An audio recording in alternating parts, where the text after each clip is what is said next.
Hello everyone and welcome back to Eco Warrior Park.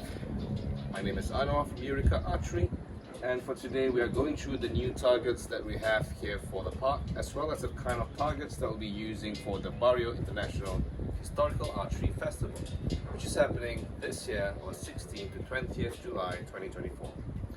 So I'll just run through the kind of targets that we are doing. So the first one we have here, this is unique to Bario, or rather to Sarawak in general. This is called the Terabai target. Now the Terabai target, it is for shooting at the distance of 26 meters. The scoring scheme is the yellow is 10, the red is 8, the blue and the black is 5. So if let's say your arrow hits right here on the teeth without touching any of the yellow parts, so that's only a 5 point. For here as well, this is 10, inside here is 10. So moving on, we have this Bhutanese target that we have been using for a lot of the hdhiaa competitions. This was also featured in Hungary and, if not mistaken, in Romania last year as well. So this is usually shot for long distances, and traditionally Bhutanese targets are shot at 145 meters, just like the next target that we have here, which is the Korean target. So for the IAA, or rather the HDH scoring system, this is 8, the red here is 10, and the white within the border is 5. Just like the Bhutanese target, the white and the yellow here is 10, 8 outer circles, and then 5 the entire shape or design. So next we have the Turkish puta. So for those archers from Malaysia, the size is slightly different than what we are used to. The size is bigger. This is in accordance to the hdhiaa historical archery rulebook. So they have specific dimensions for the puta target. So it is actually bigger than what we are used to here in Malaysia. In fact, it is wider. And we also have the soldier target, or rather the warrior silhouette. But for the Bihaf 2024 competition, we make it into this shape as more of a mythical creature, or rather a mythical demon. And we are using the exact dimensions that is specified in the rule books.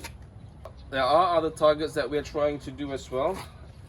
Seeing that Bario is very difficult to get to, and I've inquired with some of the target butt suppliers here in Peninsular Malaysia, it is very difficult for us to transport these kind of targets, like the one I'm pointing at right now. Whether it is made from PE or EVA, one target, the shipping cost alone is 240 ringgit, which is more expensive than the target itself. So we have also developed these kind of targets using gunny sack, and if you see, this is in fact the soldier or the warrior silhouette target. So if we put into comparison here, is the exact same dimension.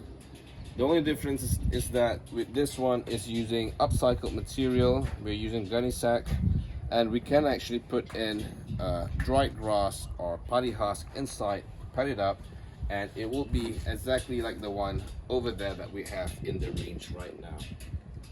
So let's go and take a look at these targets together.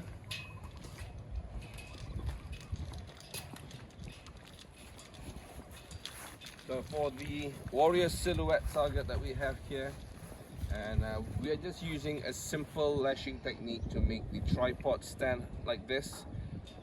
Yes, of course it is more favorable if we're using those kind of targets, whether it is this tripod with the screw and the nut and bolt, or the four-legged stands like that. But we want to make it least intrusive, or rather the simplest way to do it.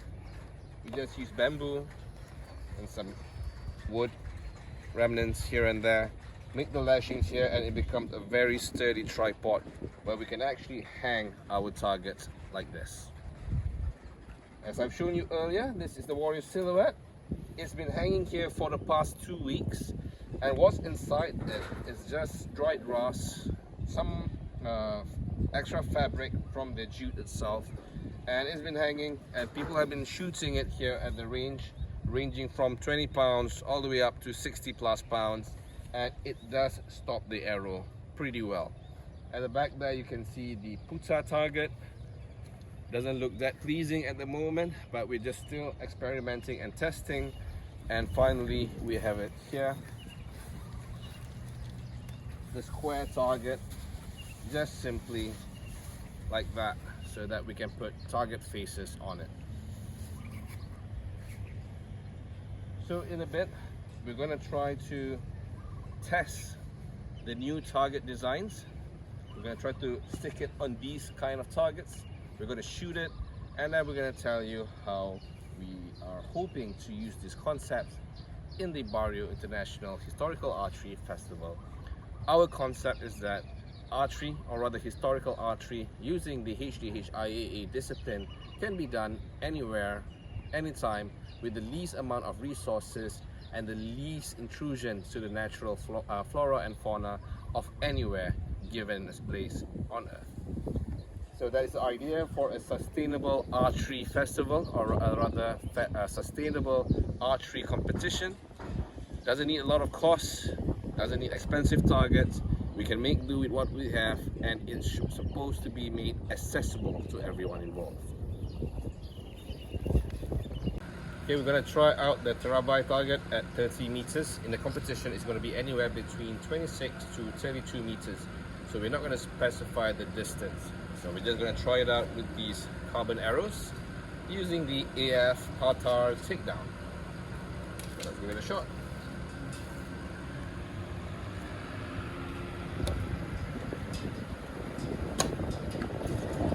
Left down.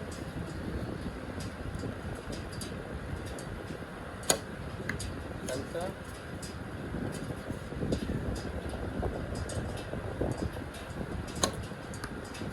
Okay, grouping on the left side.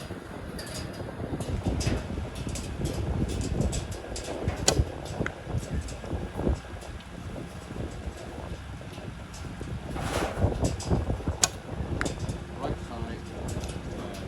Lastly, last arrow.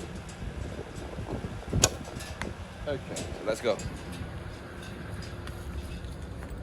You can see I'm just trying to shoot it, not really trying to be accurate with anything, just having fun. But this is how the target is like. For the competition, it's not going to be this straightforward, it's not going to be just a straight line. The target may be behind a tree, or elevated, lowered, just to make it more exciting. So these is the hits are. I'll just have to put them over my shoulder, because these EVAs are very, very tough for the arrows to pull through.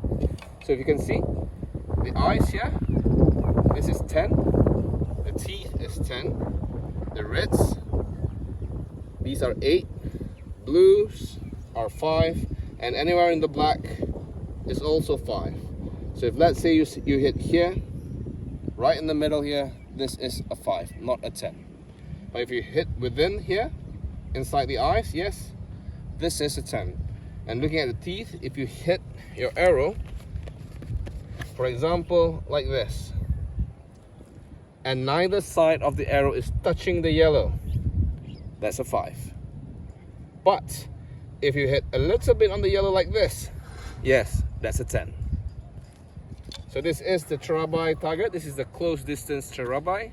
We have two variants, the close distance, which is this size, and the long distance, which is made to be shot anywhere between 70 meters to 120 meters. So let's retrieve these arrows and we're going to try another target. So here we've got KSD trying it out with his caliber, shooting with a Taurus 400 spine 4 fletching with a vermeil M-knot. M-knot, maybe.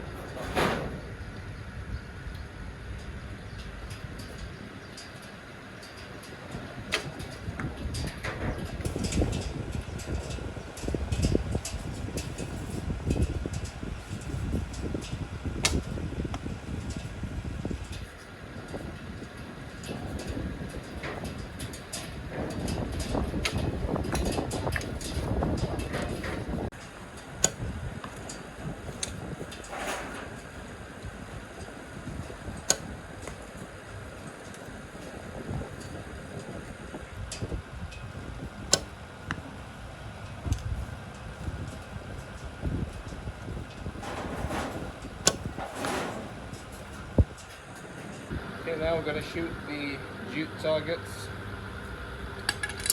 Let's try it out.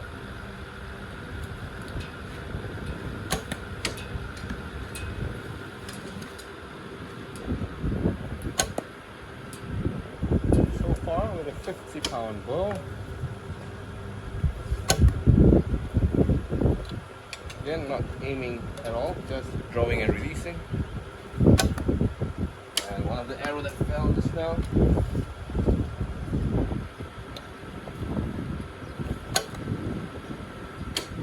So all 5 arrows remain stuck on the gunny sack. So after testing it a little bit more, I think we believe that we're going to use this concept in Bario. So it will save a lot of costs, and once the archery festival is over, we can just leave the targets there. Come on, let's pick up the arrows. And when we leave the targets there, we can encourage the local indigenous population to continue practicing archery even after the festival is finished. So with these kind of stands, targets, even the stuffings, it is all biodegradable, and it will not harm the environment, not as bad as EVA foam or even PE. I would like to show you the kind of damage that PE can do, especially in a natural environment. I'll show you one of the PE targets that we have here that has become stuck to the ground. It actually pollutes the ground a little bit. So I'm going to retrieve these arrows first. So take a look, 50-pound bow, drawing at maybe 27 or even maybe 26 inches. That will give you about 45 pounds. It holds the arrow really well, and when you draw out, I think it's easy enough to draw the arrows out. Arrows don't get damaged, environment don't get damaged, and the target is ready to go again.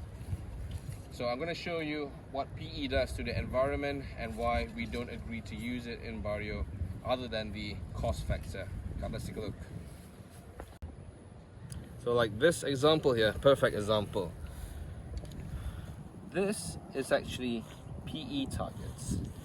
It has become one with the ground, and what this is